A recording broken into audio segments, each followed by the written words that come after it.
Hey guys, so as you can see, our 70 is getting a bit of work done today. And with me is Mike from Union Car Spares. They're our ARB Northern store. Mike, what have you got for us today?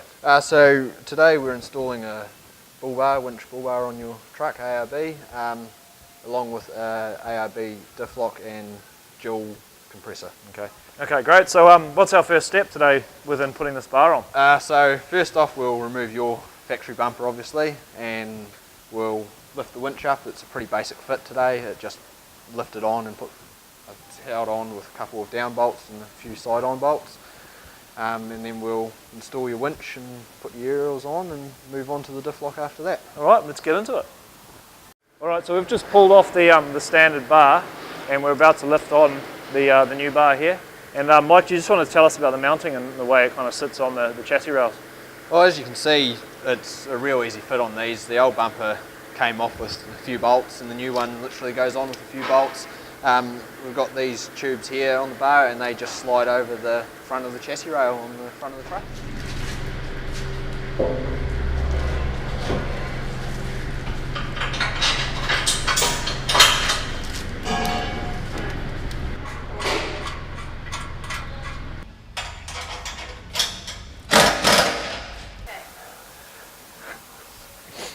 So we've just finished fitting the bar to the truck. It's pretty easy actually. There's 5 bolts on either side of the chassis rail and they're all good to go. What we're going to do now is fit the winch up. So what have we got to do now, Mike? So for fitting the winch, we've just got to hold it in place. It'll take 2 of us. One will hold it in place and the other one will feed the top bolts in.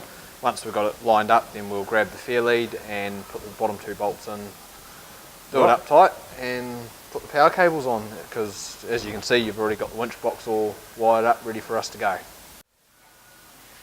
So first thing I've noticed here is the difference the way the winch bolts into the bar. On my old bar, the winch actually bolted straight down. It sat in the winch and then the bolts came up through the bottom. This one, the winch actually bolts facing out and the bolts come in through the front of the bar. I like that better because as you're pulling, the direction to pull is obviously forward. So you're not trying to shear the bolts off, you're actually pulling into the bar. You know, the bolts aren't doing the work, the bolts are just holding the winch. Alright, so as you can see the bar's on, the winch is mounted and we'll wire it up again. Now before we spool this cable on, Mike, what do we have to do with the cable? Right, so now that we've got the winch on, we have to do what we call condition the rope. So that is normally on when you put a winch in, the rope's already on the drum, not off of it. So you run it all the way out, and under full load we've got to do 1 full winch run to condition the rope and put it on evenly.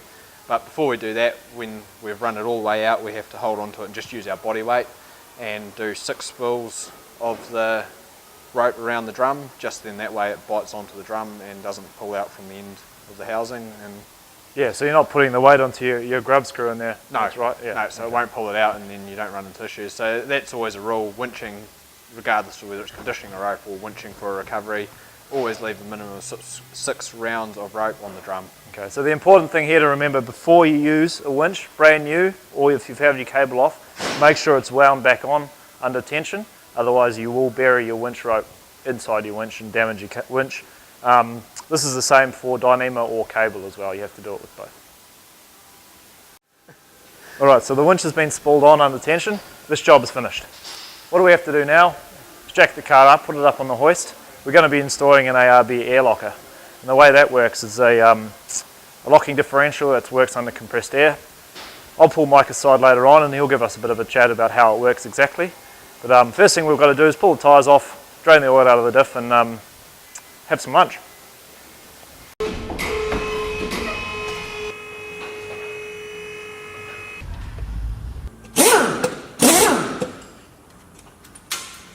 What we have here is we've got the diff head of Lars's 70 series out on the bench.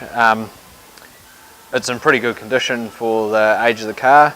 We've just measured the backlash with the TDI gauge and it's measuring up at about 0.4 of a mil, which for the age and condition of the diff's pretty good.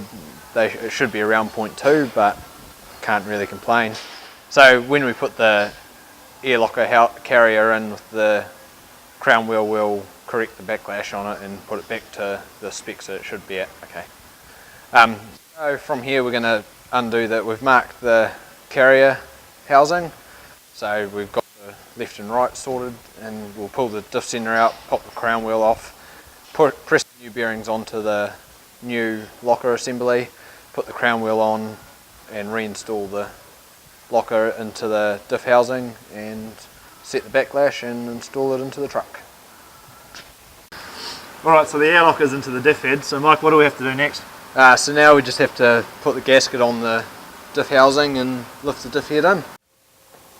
Alright, so while we're installing this air locker, I got to talking to Mike, and he started explaining on how the air locker works.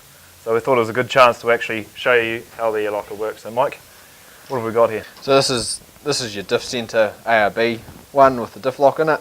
At the moment it's open and unlocked, so normally when it's in the diff housing, this part here is spinning, the centre, and these are your axles spinning around. When they're both spinning, they spin that way.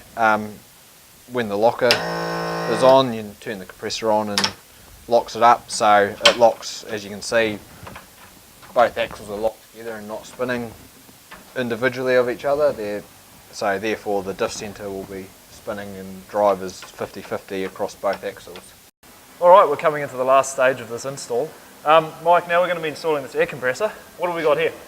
So we've got the ARB twin air compressor, which is not just saying it because we're ARB, but it is by far one of the best compressors you can buy on the market.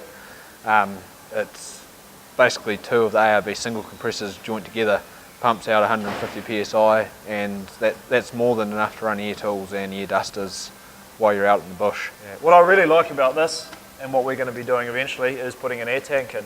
So what am I going to be able to do with my air tank once this is linked up to the compressor? So with your air tank, you've got all the options of running your, if you put air horns in, your air gun, so your big air ratchets or whatever you need, your air dusters, sort of anything that you need to run air on, is, depending on how big the tank is more than enough. Yeah, so not just running the air lockers and pumping up the tyres, but we're going to be running a blowgun so we can dust off our air filter and a few tools and things like that as well. So that's why we opted for the dual compressor. So we're all finished up, BullBar's on, winch is in, rear locker's in, air compressor's all mounted up. Got to say a huge thank you to Union Car Spares, and Mike, thank you very much, mate. No problem. Thanks to ARB for supplying us with the bar, and we'll be seeing a lot more of these guys in our upcoming videos as we're working very closely with him. So look forward to seeing a lot more of Union Car Spares. Thanks a lot, Mike. No problem.